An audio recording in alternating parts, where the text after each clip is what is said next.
ये स्पष्ट करते हैं एक उदाहरण देकर। जैसे तमगुण शिवजी की साधना की थी रावण ने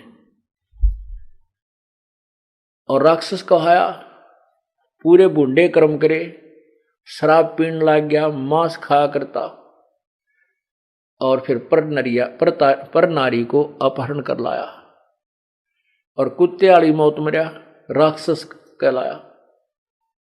एक भस्मागिरी नाम का साधक था, उसने शिवजी की उपासना की, ऊपर न पैर करके नीचे न सिर, उनके द्वार का आगे। पार्वती की प्रार्थना पर भगवान शिव ने कहा कि हे महादेव, आप तो समर्थ हैं, ये क्या मांगता है तेरा सेवक, प्रदान कर दे। पत्नी की बात को के मुख से अपने आप को समर्थ समझकर महादेव एकदम इंजेक्शन सा लग गया। कहा कि मांग बच्चा, क्या मांगता है। तब उसने कहा कि ऐसे नहीं, आप वचनबद्ध हो। किसने कहा? भस्मागिरी ने। शिवजी ने कहा चलो मैं वचनबद्ध होता हूं। उन्होंने सोचा क्या मांगेगा, कोई सिद्धि मांग लेगा, आदि सिद्धि दे दूंगा। तो उसने कहा, किसने? भस्मागिरी ने कहा कि जब उसने वचनबद्ध हुआ तो वो सीधा खड़ा, छोड़ दी साधना, खड़ा हो गया कि मुझे अपना भस्म कंडा दे दे। क्योंकि शिवजी के पास एक ऐसा भस्म कड़ा था, एक कड़ा था जिसमें ऐसी सिद्धि थी कि वो किसी के ऊपर ऐसे कर दे, उसके सिर पे रखकर भस्म कह दे तो फूंक देता था। तो कहने लगा ये भस्म कड़ा मुझे दे दे तेरे वाला। और वो किस उद्देश्य से भस्म कड़ा लेना चाहता था भस्मागिरी? उसका उद्देश्य ये था कि शिवजी पे यो कड़ा लेकर इसने तो मारूंगा, इसकी पत्नी ना अपनी पत्नी बनाऊंगा। अब देखो, इस शिवजी को हम समर्थ मानने हैं तो इसके मन में ये भी नहीं समझ सका कि भाई इसके मन में क्या खोट है, जो 12 वर्ष से तेरे द्वार पर बैठा, किस उद्देश्य से क्या कर रहा है। अब शिवजी ने सोचा भी साधु महात्मा है, जंगल में रहता है, अपनी रक्षा के लिए मांग रहा होगा, दयालुता दिखा के वो दे दिया, ले भाई ले जा। अब ज्यों ही भस्म कड़ा उसके हाथ में आ गया, बस भस्मागिरी राक्षस स्वभाव के धारण किए हुए इन्हीं के पुजारियों में, उसी से मैं कहने लगा, बोले बाबा जी होशियारी तू, अब भगवान होले तगड़ा, तुझे मारूंगा और इस पार्वती को अपनी बहू बनाऊंगा, पत्नी बनाऊंगा। अब जान गया शिवजी वे तो बड़ा नीच आत्मा, अरे यो तो एक बहनों कर दिया तो मेरा काम बन गया। तो अविनाशी की तो ये विष्णु जी, ये भी सोचने की बात है, रोज कथा पढ़े नहीं की कहानियां लिखिया हुआ। अगर यो अविनाशी होता तो डरता क्यों, आ कह देता जा भाई कर ले, क्या करेगा। यानी अविनाशी नहीं तभी भय से भागा, पाछे पाछे बस पीछे पीछे भस्मागिरी, आगे आगे ये तमोगुण भगवान शिव जी। अब बुरी तरह पुकार रहा था, हे जब आपत्ति हो तो हम किसी और शक्ति को भी याद करते हैं। जब इसने किसी और शक्ति को याद किया तब वो परम शक्ति आकर के उसने उसका बचाव किया, विष्णु में प्रेरणा की। विष्णु ने जाकर के पार्वती रूप धारण किया, और जो पार्वती रूप धारण किया भस्मागिरी डट गया। पार्वती जागी, उसको यही मालूम था कि तेरे पास भस्म कड़ा है तो ये 100 किलोमीटर तक तब शिवजी डटे को ना। तो पार्वती के पास खड़ा हो गया। पार्वती बोली क्यों भाग्या जा रहा, आजा मेरे पास बैठ जा, जान दे इसने की जागा, अब ये तेरे पास आएगा नहीं, आजा मेरे से बात कर। वो कहने लगा ठीक से। पार्वती बोली कि पहले मुझे डांस करके दिखा। अब वो कहने लगा मैंने तो सारी उम्र अपना तप किए हैं, डांस करना मुझे नहीं आता, तब गंड हाथ नाच करके दिखा मुझे। वो बोला मैं नहीं जानता नाच वगैरह। पार्वती बोली आजा मैं सिखाऊंगी तेरे से। पार्वती के रूप में भगवान विष्णु बोले इस पैर को ऐसे कर, इस पैर को आगे कर, इसको पीछे कर, इस हाथ को ऐसे कर, इसको ऐसे कर। इस जो जिसमें वो कड़ा ले रहा था उसको बोला, ओ कहने लगी और ला, और ऊपर कर, ऐसे नहीं और ऊपर ला। जब ऊपर सिर पा लिया, जब ने बोली भस्म, पार्वती रूप में भगवान विष्णु ने कहा कि भस्म, वो भस्मागिरी जल गया, मर गया, खत्म हो गया। उस कड़े को लाकर फिर भगवान शिव जी का दिल डांटा, अब देख वो मार दिया है और ये तेरा कड़ा पकड़े। अब ये दो तमोगुण उपासक का दो प्रमाण आपको मिल गए। राक्षस स्वभाव में के कसर रह गिरा, अपने जिस भगवान की पूजा करे, जिसको गुरु मान के या भगवान मान के, और उसी की पत्नी पर बदनीत किए बैठा पाप आत्मा। तो राक्षस और साधक ऐसा साधना 12 वर्ष ऊपर ने सिर पैर रख के सिर करे उतरा, या दूंधार है सन्यासी बैरागी शेवड़े दूंधार मचावे हैं, ओहो तन पे छार लगावे हैं, बहुविध दूंधार मचावे हैं। ओहे तो फिर उससे अब आपको बताते हैं कि एक हिरण्यकशिपु राक्षस था, उसने ब्रह्मा रजोगुण की साधना की, उससे वचन मांग लिए प्रसन्न करके, सुबह मरूं ना शाम मरूं, दिन मरूं ना रात मरूं। उसने कोरे खोटे कर्म करे, अपने पुत्र प्रहलाद का भी शत्रु बन गया। आखिर में भगवान ने उसका विनाश करना पड़ा। ये वैष्णु साधु जो होते हैं ये विष्णु के उपासक, और गिरिपुरी जो होते हैं ये सन्यासी दंडी औघड़ नागा, ये सारे शिव उपासक हैं। एक समय पुराने समय की बात है कि कुंभ का मेला भरा, उसमें परभी होती है। कुंभ के मेले में एक समय निर्धारित करते हैं ये अपने मनोमुखी कि इस समय उस तीर्थ में या उस दरिया में स्नान करने से उस स्थान पर मोक्ष हो जाता है। यदि उस तीर्थ में न्यू नहाते मोक्ष होगा तो फिर क्या जरूरत थी इतने बड़े बड़े ग्रंथ लिखने की, भगवान ने गीता और वेद बनाने की। 2 लाइन लिख जाते कि ऐसे ऐसे वहां जाओ, वहां नहा लो और मोक्ष प्राप्त कर लो। तो क्या हुआ, वो सभी ये नागा, गिरी, पुरी, वैष्णव, ये सभी वहां कहां, हरिद्वार के अंदर एक कुंभ का मेला लगा। पुराने समय की बात है। तो वहां ये जाकर के अपने अपने ग्रुप में इकट्ठे हो जाते हैं, समुदाय में, संप्रदाय में। अब जैसे पुरी होंगे वो अपने, उनकी न्यारी पहचान हो है, वो वहां कनपाड़े न्यारे, ओघड़ अलग से, नागा न्यारे और विष्णु उपासक न्यारे वैष्णव। तो ये भिन्न भिन्न वहां जाकर के बड़े बड़े मंडल इनके बन जाते हैं, अलग अलग ये रुकते हैं, ठहरते हैं। 1-2 दिन पहले चले जाते हैं, फिर उस दिन वो चलते हैं अपने अपने, पूरी फौज सेना, पूरे आगे आगे उनका मुखिया होता है, पीछे पीछे वो होते हैं। ऐसे ही उस परभी के दिन, जिस दिन परभी लगनी थी, यानी वहां नहाने का समय निर्धारित था, उसी समय नागा महात्मा पहुंच गए सबसे पहले स्नान करने के लिए। नागा ये कति नंगे रहते हैं, कोई तन पर वस्त्र नहीं रखते, और एक आधा कोई लंगाट बेसिक बांध ले। तो वो वहां चले गए, सबसे पहले हर की पैड़ी पे वो नहाने लग गए, नहाने की तैयारी करने लगे। इतने में वैष्णु साधुओं की सेना आ गई। जब वो वहां पहुंचे, उन्हें देखा कि नागा प्रथम स्नान कर रहे हैं। उन्होंने कहा कि ओ उगाड़ो, तुम मत नहाओ इस पर, हम सर्वश्रेष्ठ हैं, हम वैष्णु उपासक हैं, विष्णु उपासक हैं, पहले हम स्नान करेंगे, तुम बाहर मरो। अब वो नागा बोले कि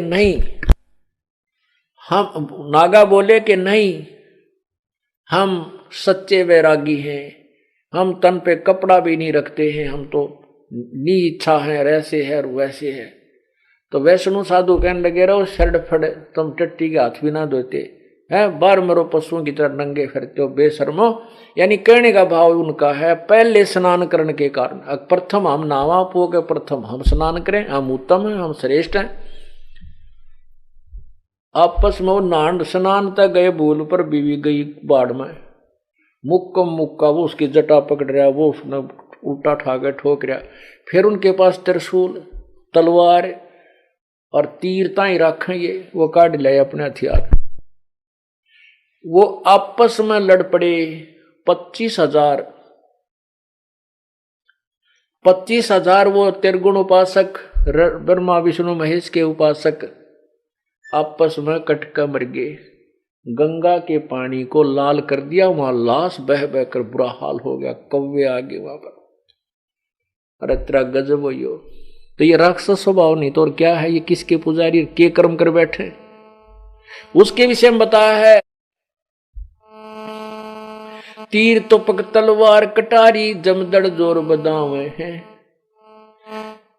हर पैड़ी हर हेत न जाना वाजा तलवार चलावे हैं, वाजा तेग चलावे हैं।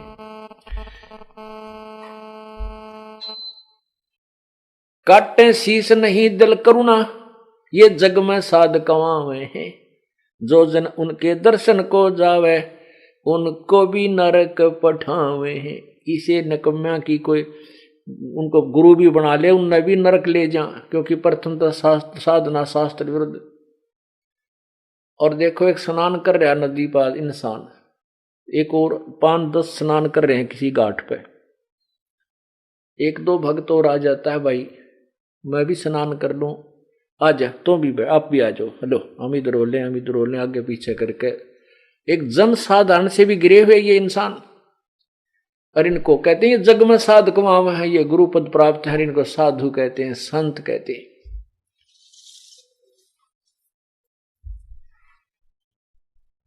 तीर तुपक तलवार कटारी जमदड़ जोर बदावे हैं।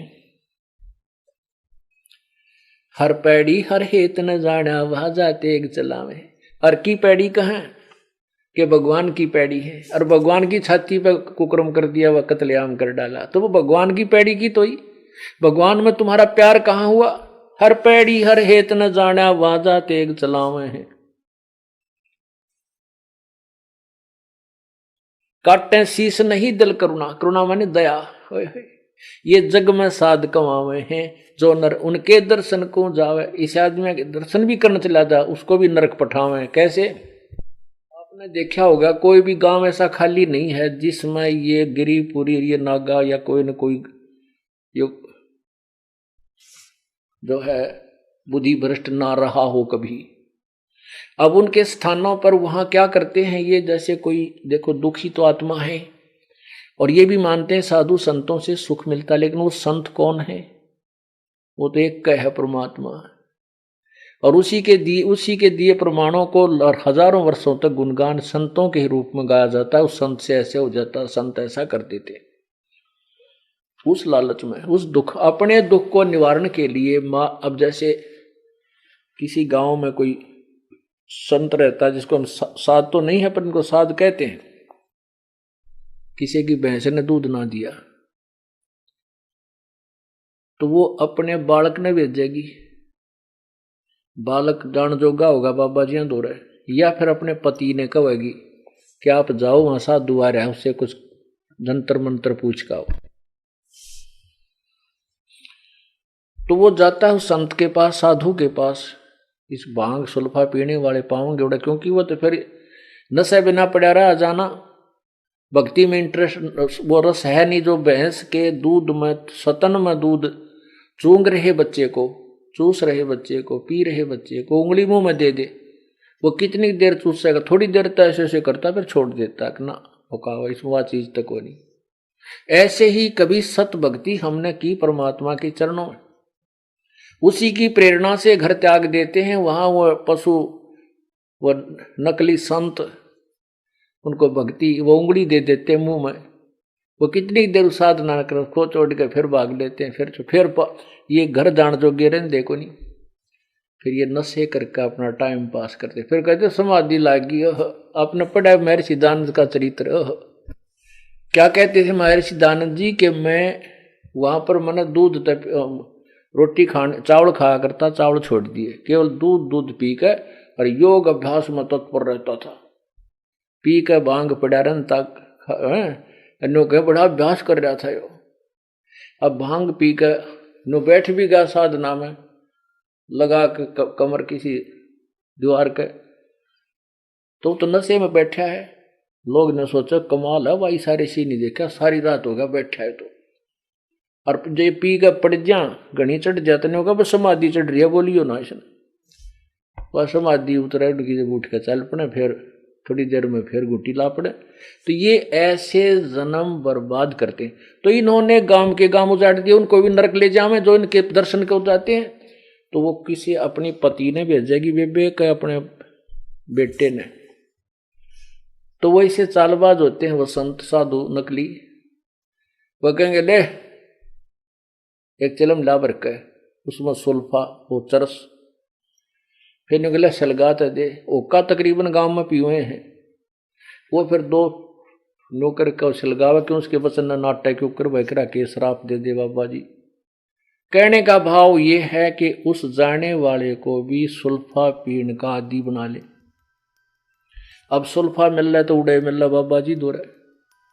फिर वो करते कहते दाने बेच गेहूं ले जाएगा वो बेचेगा, थोड़े दिन में घर की और वस्तु बेच कर फिर ले जाएगा पैसे बाबा जी दो सुल्फा लेगा, कुछ बाबा जी काट लेगा नशा में पाछे। तो ऐसे कहते हैं जो जन उनके दर्शन को जावे उनको भी नरक पठावे हैं।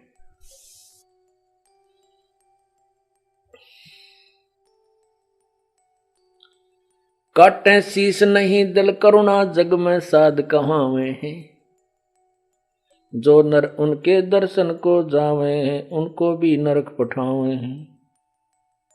यो भी बैदा है बैदे से भेद अलैदा, बैधा क्यों जाण्या हम सतगुरु बेटे न्यों जाण्या।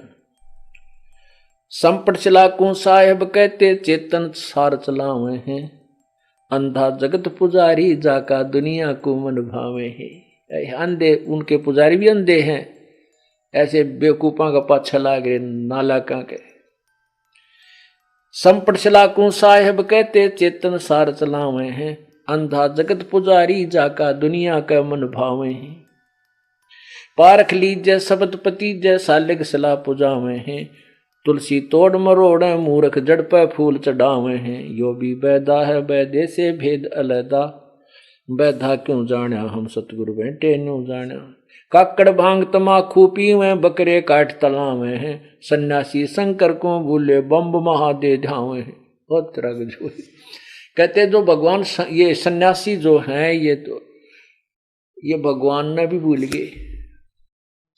भगवान यानी भगवान शिव जी के नाम को से भी परिचित नहीं है। जिस नाम से शिव जी लाभ दे सकता है वो मंत्र भी कोई ना। ये तो बम्ब महादेव बम बम ये न्यों लागे कर। आपने देखा होगा जो कावड़ लेने जाते हैं, कावड़ लेने जाते हैं वो क्या करते हैं श्रद्धालु, क्योंकि आत्मा परमात्मा की तरफ में युगों से भटक रही है। ये जब तक उसको वो नहीं मिलेगा, जो दूध सतन नहीं मिलेगा माँ का, इतने काटड़ू टक्का को नहीं बच्चा। तो ऐसे ये आत्मा उस सुख को छोड़ आई सतलोक से और उसके लिए तरफ रही है, शायद इसमें मिल जाए, ऐसे मिल जाए, ऐसे मिल जाए। तो जैसा भी भ्रमित किया गया है भोले समाज को, वो कहाँ जाते हैं हरिद्वार में, वहां आते हैं मेरे ख्याल ज्यादा से ज्यादा 2 किलो गंगा जल लेकर चलते होंगे या किलो, और वहां से चलते हैं तो भगवान का नाम भी भूल गए। चलो डले ढोती आना जाना ये धक्के खा रहे थे, कम से कम नाम भी सही हो उनके पास, आते जाते नाम लेते चले जा तो भी कुछ पुण्य मिल जा। वो क्या करते हैं बम बम बम बम बम बम वही कम से कम वो नाम भी सही लो भगवान का तो भी कि मैं राह मिला। वो बम बम दे दिया इनके हाथ में खिलौना। तो फिर क्या करते हैं कि जैसे वो वहां से लेकर वहां तक, क्योंकि ये पुण्यकर्मी प्राणी परमात्मा की तरफ रहे हैं, कुछ पिछले जन्म के संस्कार थे, इन दोनों पुण्य है, वही प्रेरणा इनको प्रेरित करती रहती है। अब इनका पल्ला क्या रहता, जो कावड़ लेनिया का पल्ला कुछ नहीं रहता। कैसे रास्ते में जगह जगह ये सेठ लोग भंडारे खोल देते और वहां ये खाना खाते फ्री। तो इनके पूर्व जन्म की जो थोड़ी बहुत कमाई थी उनने भी वो राम लूट ले। और सावन के महीने में तो संतों ने मना किया है कि सैर पर नहीं जाना चाहिए। कहते पृथ्वी ऊपर पग जो धारे, करोड़ जीव एक दिन में मारे।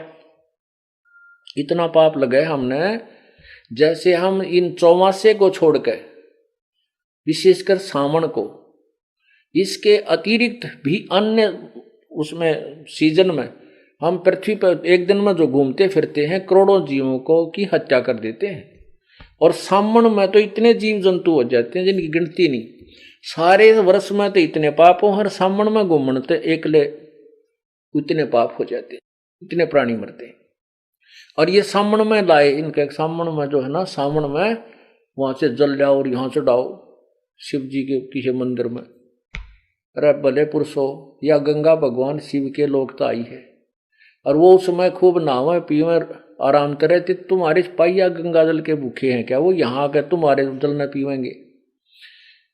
अब वो क्या करते हैं कि वहां कुछ पुनाई तो पुण्य कमाई तो उन्हें लूट ली जो इनका भोजन व्यवस्था करते हैं, और वो पाप हो गए नरे व गठड़ी बांध ली सामण में पैदल आनते। वो जल लाए थे गंगा का ठा के, वो डाले मंदिर के उस लिंग पे, उस पत्थर पे, और उनका पल्ला तो बम्ब बम्ब रह गया और ना रहा कुछ, और वो पाप बांध ली गठड़ी। तो वही बताना चाहते हैं, काकड़ भांग तमाखू पीवे बकरे काट तलावे हैं, सन्यासी शंकर को भूले बम्ब महादे धावे हैं। अब वो सल्फा भांग पी का बम बम, उन बेरा ने तुम किए बोलो हो के नहीं पड़े रहे, तो उन अनुयायिया ने भी बम बम सीख लिया, ये वो बम बम करते अंडे बेचारे उन बढ़ाए बेवकूफा के।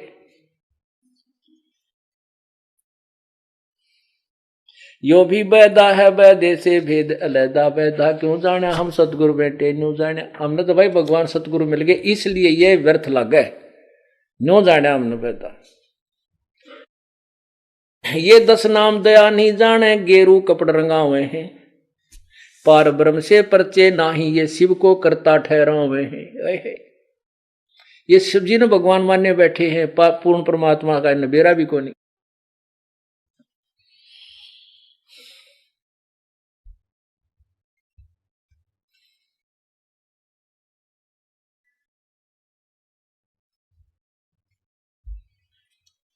पुण्यात्माओं, आज का जो लेक्चर भाषण पर जो प्रवचन इतना ही बहुत है, क्योंकि आप देख रहे हो 2.25 घंटे हो गए हैं। तो आपने एक सुअवसर प्राप्त हुआ आपको ये परमात्मा की तत्व ज्ञान सुनने का, और यहां आपको लाते हैं प्रभु, वो उन्हीं की कृपा है। ये काल से आपकी जमानत कराते हैं। हम काल की कैद में हैं, यहां पर हम काल की कैद में हैं, और हम ये दास जेल को देख कर आए जिनकी सजा होगी है, उन्हें 1 मिनट वहां खाली नहीं रहने देते, कोई न कोई काम लाए रखें। उनको ड्यूटी बांट दी जाती है, तेरा यू काम है, तुम्हें ये काम है, तुम्हें ये काम है, मतलब एक नहीं तो ऐसा नहीं, बाकी उनको ड्यूटी बांट रखी है, उनको कुछ 2-4 घंटे काम कराते हैं। तो ऐसे ही हम इस काल की जेल में हमारे जिम्मे ये ड्यूटी ला रखी है, तू ये काम करेगा, तू ये काम करेगा। और हम इस जेल में कोई व्यवसाय करता है, बिजनेस करता है, कोई खेती करे, कोई मजदूरी कर रहा है, कोई दुकान कर रहा है, कोई नौकरी अलग से कर रहा है। तो वहां से बाहर यहां सत्संग रूपी इस अपने निज घर में आने के लिए आपको अलग से जमानत करानी पड़ती है। तो ये जमानत भी परमात्मा आपकी लेता है कि इसने 3 दिन छोड़ दे काल भगवान, तेरा वापस आ जाएगा न्यू का न्यू। 3 दिन 4 दिन की जमानत वो परमात्मा ही कराता है। किसी को 1 दिन की मिल रहा है, किसी की 2 दिन की छुट्टी, किसी की 5 दिन, 4 दिन की, 3 दिन की। तब आपको यहाँ ये अमृत ज्ञान सुनने को मिलता है, और वही आपको लाता है, और वही इस दास को के माध्यम से अपनी प्यारी आत्माओं को अपने उस यथार्थ ज्ञान को सुनाता है। पुण्यात्माओं, ऐसा स्थान इस पृथ्वी पर आपको नहीं मिलेगा। यहां आने के बाद आपको किसी चीज की चिंता नहीं। अब देखो, आपके आने से पहले यहाँ भगत जो रहते हैं और ये दास सब मिलकर आप पुण्यात्माओं के सुविधा के लिए, बैठन खातिर, ओढ़न के लिए, खाने का, पीने का, वो परमात्मा ही प्रेरणा कर। आप कितनी पुण्यात्मा हो, पहले न्यू क्या करते, घर में जो कोई काम ना कर बैठा बैठा खाओ, न्यू के बटे हुआ रहा है, कर ले न धंधा। तो यहां आपको बटेऊ की तरह बिठा के, आप कितनी प्यारी आत्मा उस परमात्मा की। गर्मी हो तो पंखे लावे चला रखे, सर्दी है तो रजाई ओढ़े बैठे जी, सारा रोग प्रतमृत वर्षा भगवान की वाणी का। तो ये सब वो परमात्मा ही करवा रहा है। वो कितना दयालु है, कितना रहम है, और कितने प्यारे हो उसको आप। लेकिन हम उसको भूलकर इस काल के अखाड़े में कबड्डी खेल रहे हैं। हम परमात्मा के ज्ञान को कम विश्वास देते हैं और इस नकली लोक वेद को ज्यादा महत्व देते हैं। कबीर परमात्मा कहते हैं, अनंत कोट बाजी जहां मन रचे सकल ब्रह्मांड, और गरीबदास मैं के करूं यू काल करे जीव खंड। अब जैसे परमात्मा ये कहना चाहते हैं कि मैं इतना समर्थ हूं, मैंने सारे ब्रह्मांड रचे, सकल ब्रह्मांड, और ये ब्रह्मा विष्णु महेश मेरे सामने कांपते रहते हैं, ब्रह्म तक पर ब्रह्म तक मेरे सामने, मेरे से ये घबराते हैं, काल भी। लेकिन ये जीव मुझे भगवान नहीं मानने को तैयार है, क्योंकि इनको काल ने अज्ञान इतना फीड कर दिया कि इस तत्व ज्ञान को नहीं समझ पाते।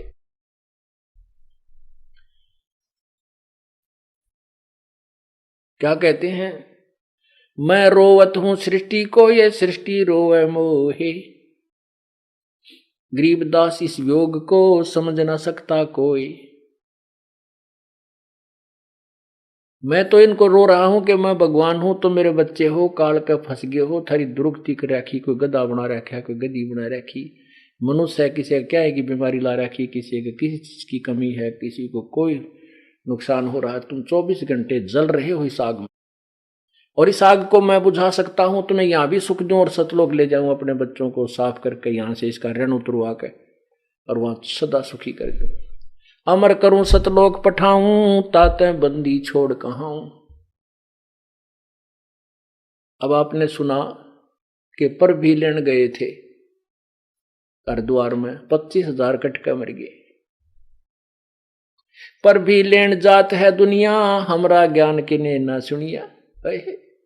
वहां धक्के खान चले जाते हैं, हमारे इस निर्मल ज्ञान को नहीं सुनते। देखिए, कोई चिंता नहीं, कोई अव्यवस्था नहीं, सुबह से लेकर शाम तक ईश्वर की चर्चा, पहले मैं सुनाऊं फिर तुम डिस्कस करो, एक दूसरे को बतलाओ, है हमारे ये सुख हो गया, हमारे ये सुख हो गया, भगवान ऐसा है। जो पहले इस ज्ञान को ग्रहण कर रहे हैं वो भाई बहन बैठा कर नयों को बड़ी अच्छी तरह समझाते हैं। और ऐसे स्थान को छोड़कर हम कहीं जाते तुम्हारे जैसा निर्भाग नहीं। परमात्मा कहते हैं, ये संसार समझदा ना ही कहंदा, शाम दोपहरे नू गरीबदास ये वक्त जाता रोगे इस पैरे। ये मानव जीवन एक बार हाथ से छूट गया, फिर 83 लाख योनिया में कुत्ते बनकर ऊपर न मुंह कर रोया करते हैं।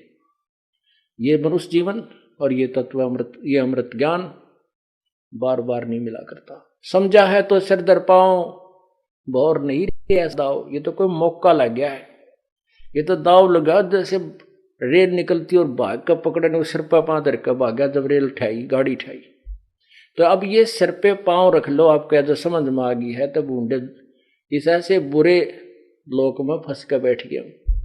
अब ये समय निकलने का, जैसे कैद में जो कैदी हैं उन्हें जरा सा भी रास्ता पा जाना, एक नहीं पाओ जेल में, क्योंकि उन्हें बेरा है कि बहुत बूढ़ी जगह फंस गए। और आपको इतना नशा करा दिया इस काल ने, या बड़ी जेल बना दी, आपका यहां से जानने जीना करता।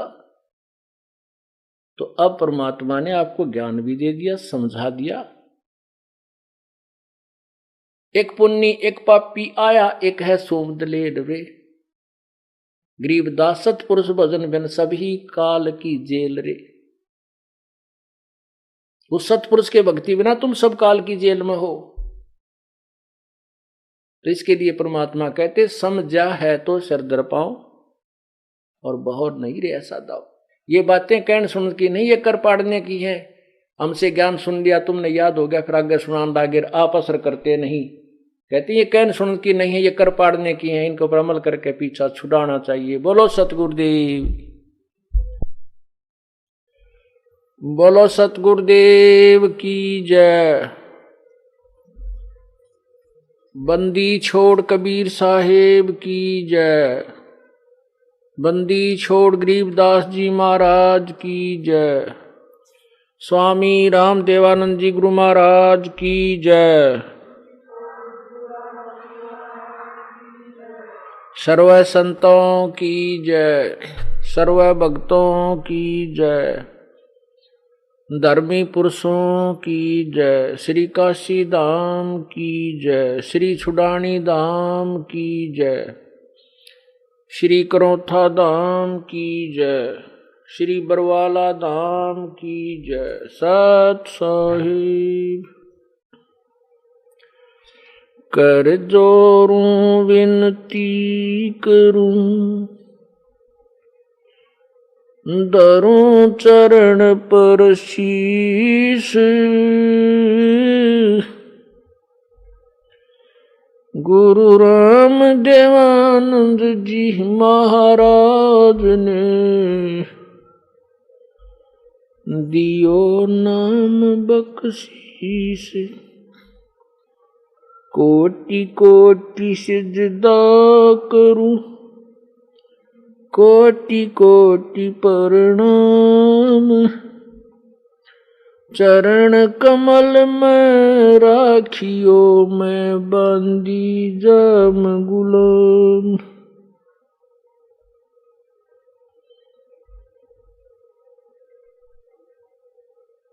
जय इब कै सतगुरु मिले, सब दुख आँखों रो,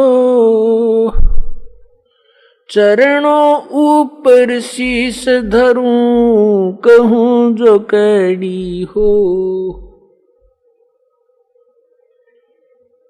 कबीर गुरु जी मिलेंगे, पूछेंगे कुशलात, आद अंत की सब कहूं, अपने दिल की बात।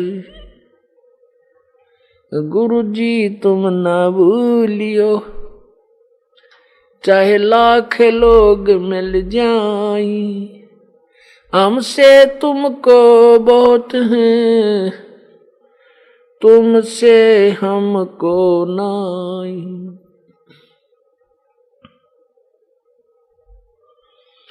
तुम्हारे बेसारे क्या बने, मैं किसकी शरण में जाऊं। शिव बिरंच मुनि नारदा, इनके हृदय न समाम। अब गुण किए तो बहुत किए, करत न मानी हार। बावे बंदा बख्श दियो, बावे गर्दन उतार। अब गुण मेरे बाप जी, बख्शो गरीब नवाजी। जो मैं पूत कपूत हूँ, बोर पे तो कूला जी। मैं अपराधी जन्म का, नक्सक भरे विकार। तुम दाता दुख भंजना, मेरी करो संवारे। कुत्ता तेरे दरबार का, मोतिया मेरा नाम। गले प्रेम की जेवड़ी, जा खेचो वहाँ जाऊं मैं। तो करो तो बावड़ू, दूर दूर करो तो जाऊं। जो रखो तो ही रहूं, जो देवो सो खाऊं। पुण्यात्माओं, जैसा कि आपने कल के सत्संग में सुना था,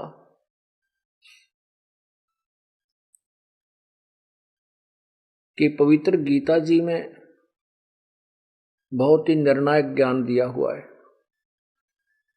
उस श्रीमद् भगवत गीता जी को यथार्थ रूप से ना समझकर इन अज्ञानी संतों ने, अज्ञानी गुरुओं ने ज्ञान का अज्ञान बना डाला। गीता जी हमें समझाना चाहती है कि ब्रह्मा विष्णु महेश से ऊपर एक शक्ति और है जो ब्रह्म कहलाता है। जिसने गीता का ज्ञान दिया है, वो ब्रह्म कहता है कि मेरी पूजा इन तीनों गुणों रजगुण ब्रह्मा सतगुण विष्णु तमगुण शिव जी से ऊपर है, अच्छी है। लेकिन वही गीता ज्ञान दाता अपने से अन्य पूर्ण परमात्मा की तरफ संकेत करता है, बहुत जोर देकर कहता है कि उस परमात्मा की कृपा से ही तुम्हारा जन्म मृत्यु अर्थात पूर्ण रूप से ये दुख निवारण होगा, जन्म मृत्यु का रोग कटेगा। श्रीमद् भगवत गीता जी अध्याय नंबर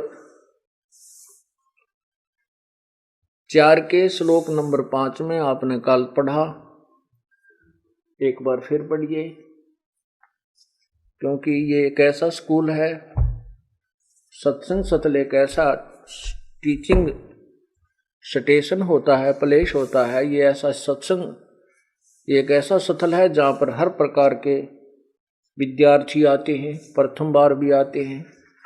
तो हम सभी को साथ लेकर चलने की चेष्टा करते हैं ताकि प्रत्येक का ज्ञान उत्थान हो। जब तक हमारा ज्ञान उत्थान नहीं होगा, हम भक्ति करते भी हैं, विचलित हो जाएंगे और काल का दाव लग जाएगा। दास ये चाहता है कि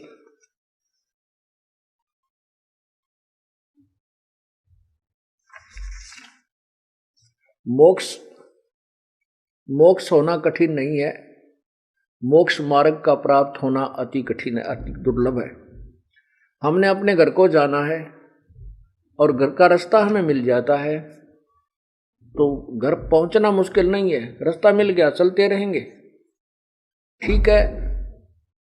परमात्मा कहते हैं कि जैसे कोई पैदल चल रहा है, किसी ने कोई गाड़ी पकड़ ली, कोई हवाई जहाज में जा रहा है, कोई हेलीकॉप्टर में जा रहा है अपने घर की तरफ, तो जिसकी जैसी व्यवस्था है, जैसी जिसका स्पीड है, गति है, उतना ही वो शीघ्र पहुंच जाएगा। लेकिन रास्ता ठीक है।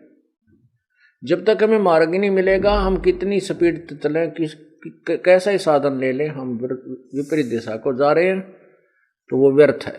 उसी के लिए बार बार कहा जाता है कि ज्ञान जो है, तत्व ज्ञान, इसी से सब ज्ञान सुलझेगा, सब व्यवस्था का पता चलेगा, हमने क्या करना चाहिए, क्या ना करना चाहिए, किस रास्ते जाना चाहिए, कौन सा मार्ग ठीक है, कौन सी भक्ति विधि गलत है।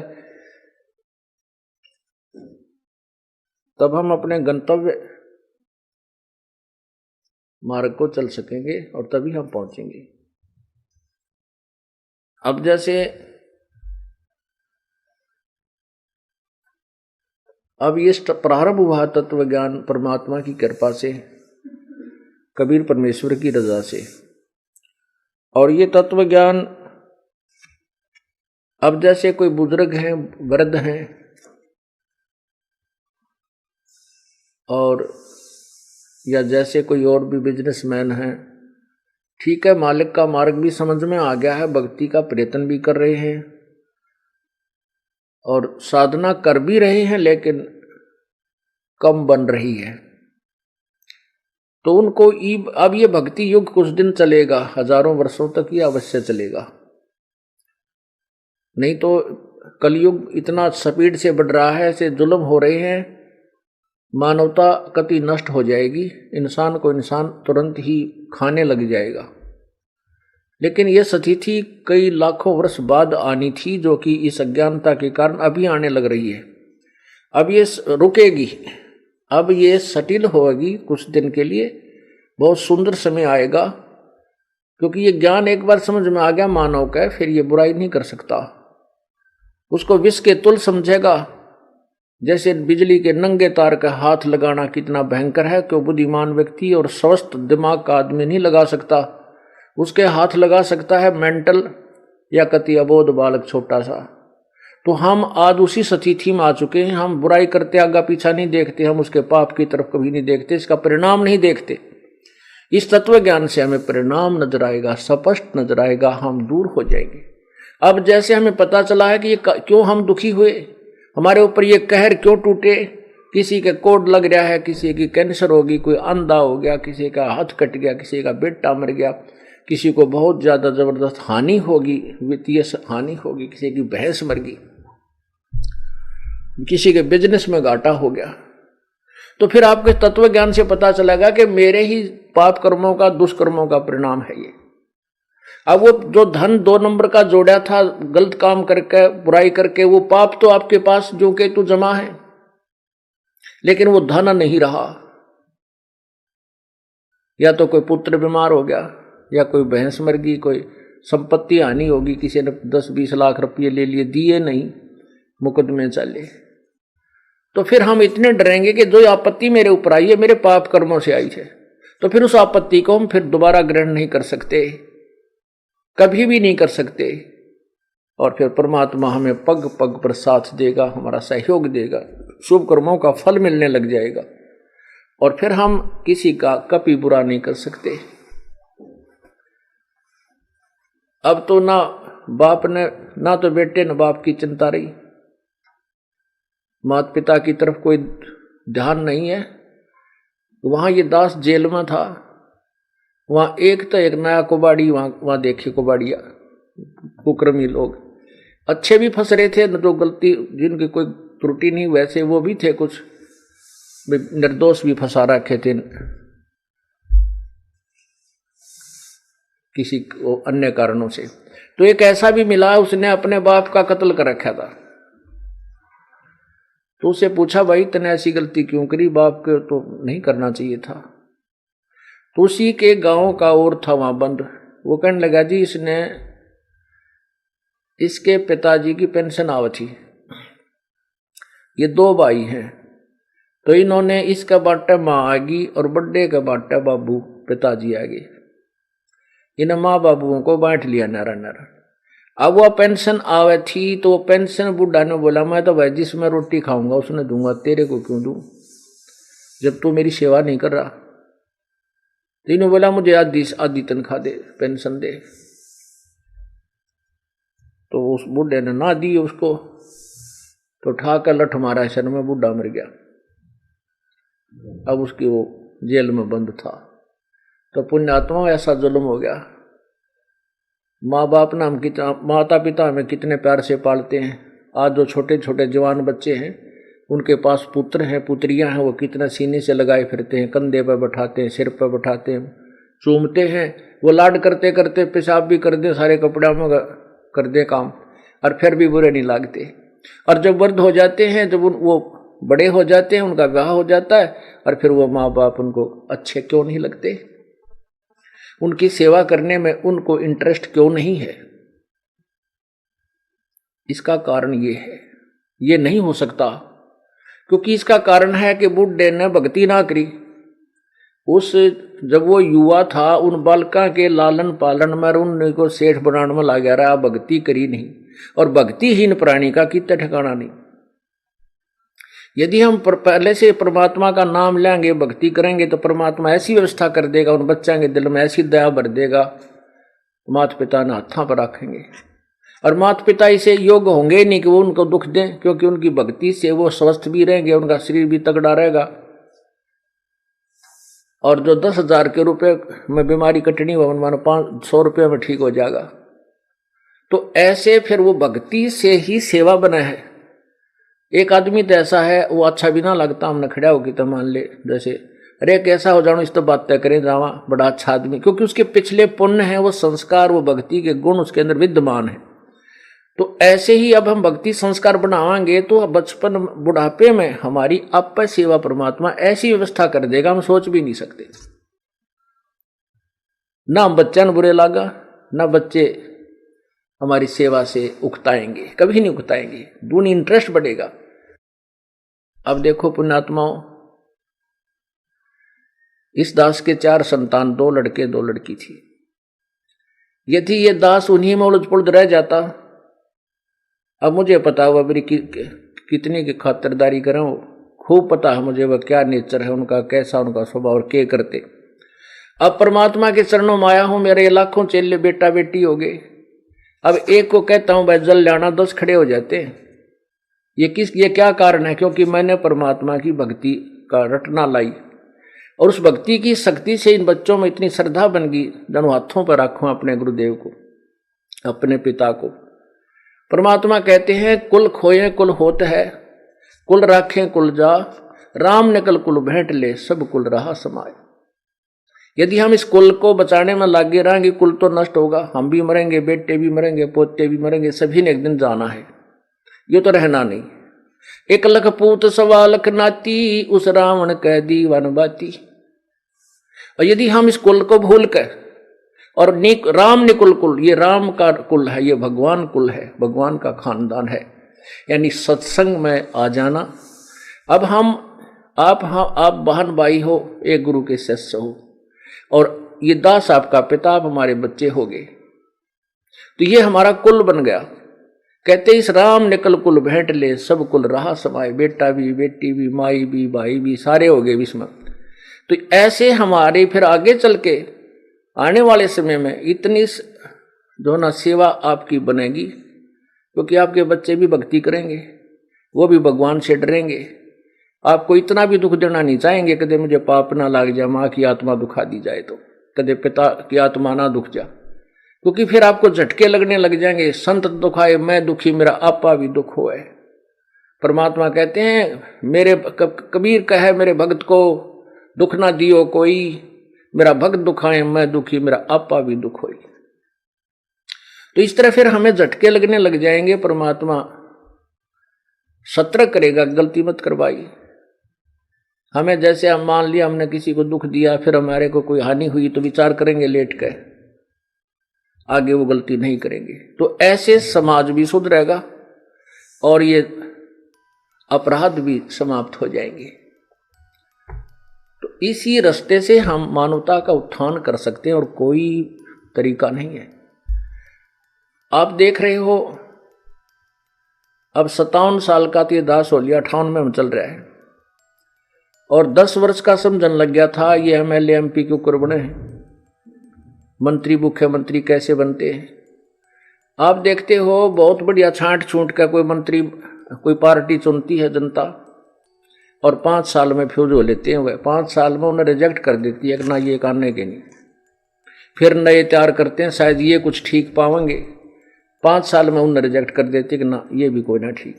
क्योंकि जब तक हम राम नाम से डरने वाले अपने नेता नहीं चुनेंगे तब तक कोई भी सुधार नहीं हो सकता। और ये इस मार्ग से ही वो पुण्यात्मा उभरेंगी। ऐसे ही ज्ञान से फिर वो भगवान से डरने वाले होंगे, परमात्मा का नौकर बनकर वो राज करेंगे, नहीं को राज को छुएगा नहीं। इतना भयंकर पाप है इस राज के अंदर। राजा लोग भगवान से डरने वाला हो, बिल्कुल भी गलत काम नहीं करते, तुरंत त्याग देना पड़े, उसने इस्तीफा देना पड़ जाए। ऐसे निर्भय होकर जब हम शासन करेंगे तो हम पाप से बचे रह सकते हैं, अन्यथा नहीं। और तभी हमारी प्रजा सुखी होगी, और प्रजा सुखी होगी भगवान के भक्ति से, इस पुण्य से, दान से, धर्म से, और इन्हीं के निमित्त परमात्मा की कृपा से प्रभु समय पर वर्षा करेगा, हर तरह की सुविधा देगा। अब ये सत्संग जो ये जो कार्यक्रम चल रहा है भक्ति का, ये शास्त्र अनुकूल है, और ये 2 वर्ष बंद रहेगा, लगभग 21 महीने। तो कोई वर्षा विशेष नहीं की प्रभु ने, दास अभिमान नहीं करता, विधान बताऊं हूं भगवान का। और जब से ये पुनः शुरू हुए हैं, मैं इस दास ने कह दिया था जमानत होने से 1-2 महीने पहले भी, वहां आश्रम अपना बरवाला मिल गया है और पाठ प्रारंभ कर दो।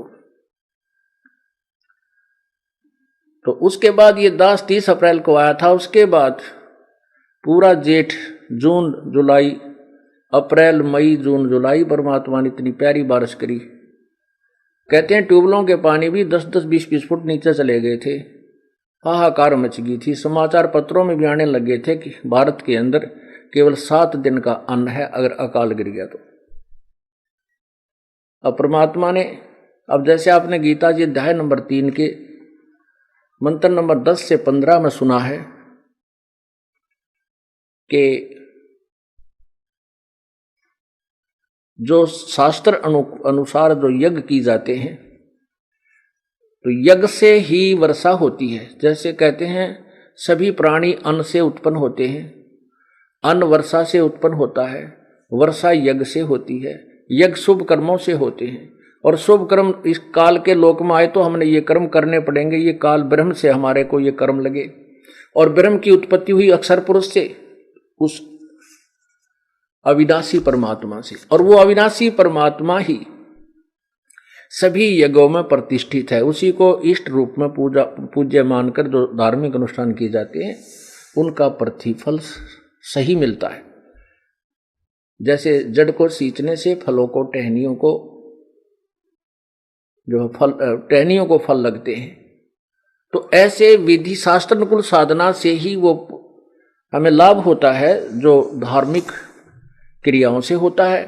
तो वो एक इस स्थान के अतिरिक्त कहीं भी धार्मिक क्रिया नहीं हो रही, शास्त्र अनुकूल नहीं है। कर रहे हैं बेचारे उद्देश्य, आपने कल गीता जी में सुना था कि कोई तो ऐसे साधना कर रहा है, कोई ऐसे कर रहा है, और वो सभी इसको मोक्ष मार्ग ही मानकर कर रहे हैं, लेकिन वो शास्त्र विरुद्ध होने से व्यर्थ है।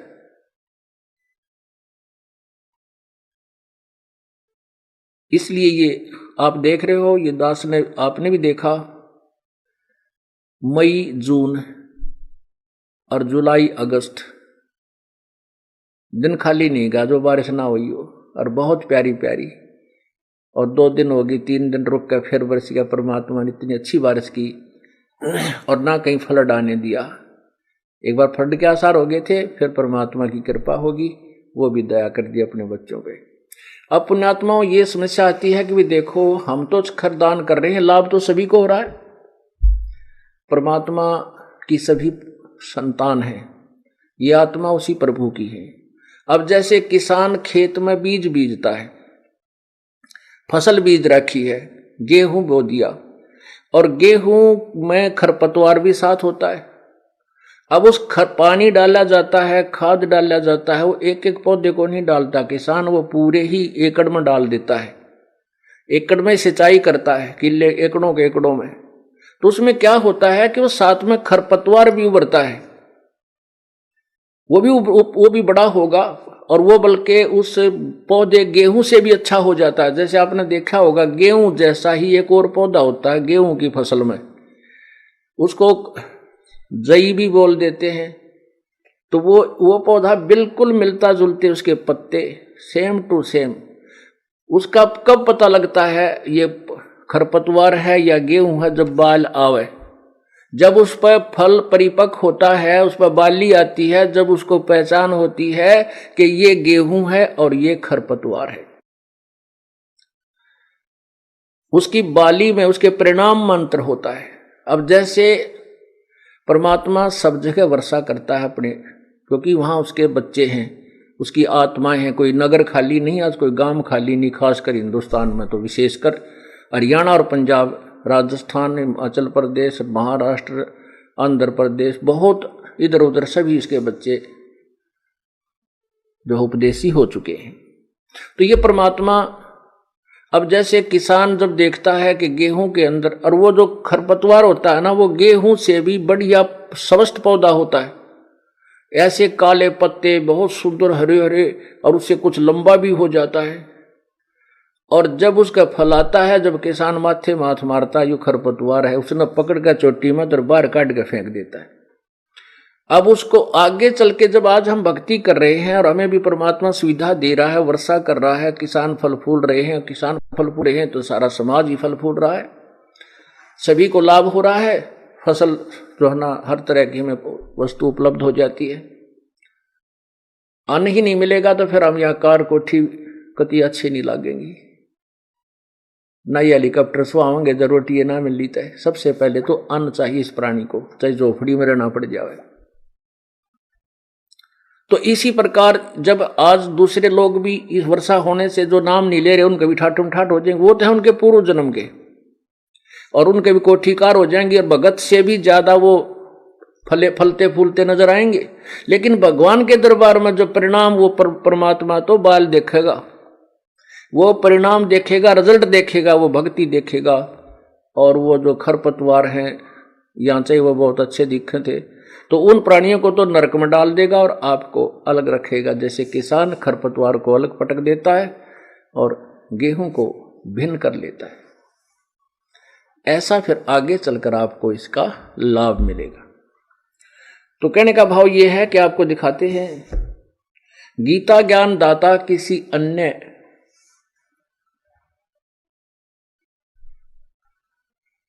परमात्मा की तरफ संकेत करता है। और इसलिए उसने ये कहा है चौथे अध्याय के 34वें श्लोक में कि 32वें श्लोक में कि उस निर्णायक ज्ञान को, जैसे कोई कैसे साधना करता है, कोई कैसे साधना करता है और उसको अपना मोक्ष मार्ग मानकर ही करते हैं, लेकिन वो ज्ञान, वो भी ज्ञान और बहुत विस्तृत परमात्मा के पाने का जो मार्ग है, परमात्मा यानी सच्चिदानंद घन यानी पूर्ण परमात्मा द्वारा उसी के मुख कमल से, उन्हीं के मुख्य ज्ञान में, उन्हीं के मुखारविंद से उच्चारण किए गए हैं विस्तृत तरीके से। वो जिसमें ये भी लिखा है कि वो ऐसा करते हैं उसको ये परिणाम ठीक नहीं है, वो ये ऐसा करते हैं वो भी ठीक नहीं है और ऐसी साधना करनी चाहिए, उसमें लिखा है वो तत्व ज्ञान। तो गीता जी अध्याय नंबर 4 के श्लोक 34 में कहा है कि उस तत्व ज्ञान को सुन, उस तत्व ज्ञान को सुन, उसके लिए तत्वदर्शी खोज, संतों की खोज कर, उनको प्रणाम कर, दंडवत प्रणाम कर, कपट छोड़कर उनसे प्रसन्न कर विनम्र भाव से, फिर वो तत्वदर्शी संत तुझे उस परम पिता परमात्मा का यथार्थ मार्ग बताएंगे। तो क्या बताया है कि चौथे अध्याय का चौथा श्लोक आपको 5वां श्लोक दिखाते हैं। गीता ज्ञान दाता कहता है कि अर्जुन तेरे और मेरे बहुत जन्म हो चुके हैं, ये देखिएगा, ये पवित्र श्रीमद् भगवत गीता जी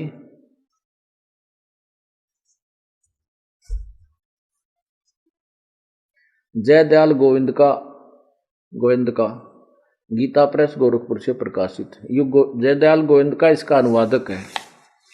अध्याय नंबर 4 श्लोक नंबर 5 अनुवाद इसका यहां पर है। हे प्रणतम अर्जुन, तेरे और मेरे,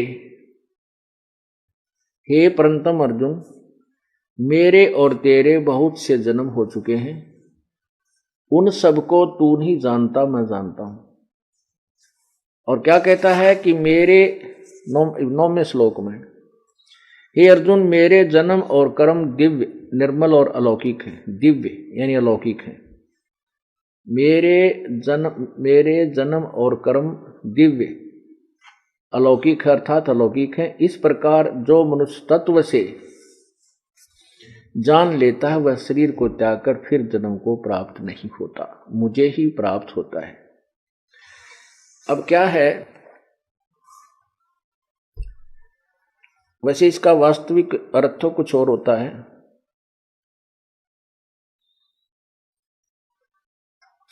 इसका अर्थ तो ये है वैसे वास्तविक में कि अर्जुन मेरे भी जन्म और मृत्यु होते हैं, तेरे भी होते रहेंगे।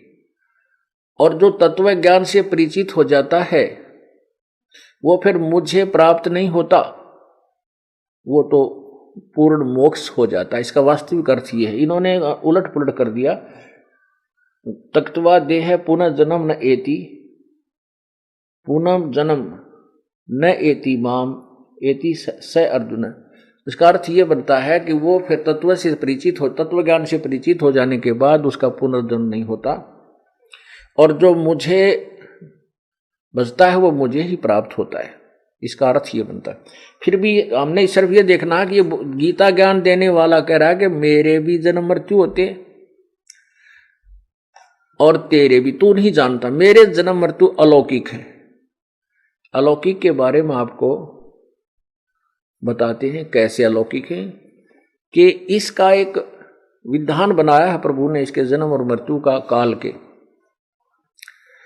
एक ब्रह्मा जी की मृत्यु, एक ब्रह्मा जी का जीवन कितना है, आयु कितनी है। एक 4 युगों की एक चतुर्युग होता है, सतयुग, त्रेता, द्वापर और कलयुग। इनका कुल मिलाकर वर्षों का योग बनता है 43,20,000 4 युग का। ऐसे 1008 चतुर्युग का ब्रह्मा जी का दिन और इतनी ही रात्रि होती है। तो ऐसे ही 2 दिन और रात का 30 दिन और रात का एक महीना बनता है। 12 महीने का एक वर्ष होता है और 100 वर्ष की ब्रह्मा जी की आयु है।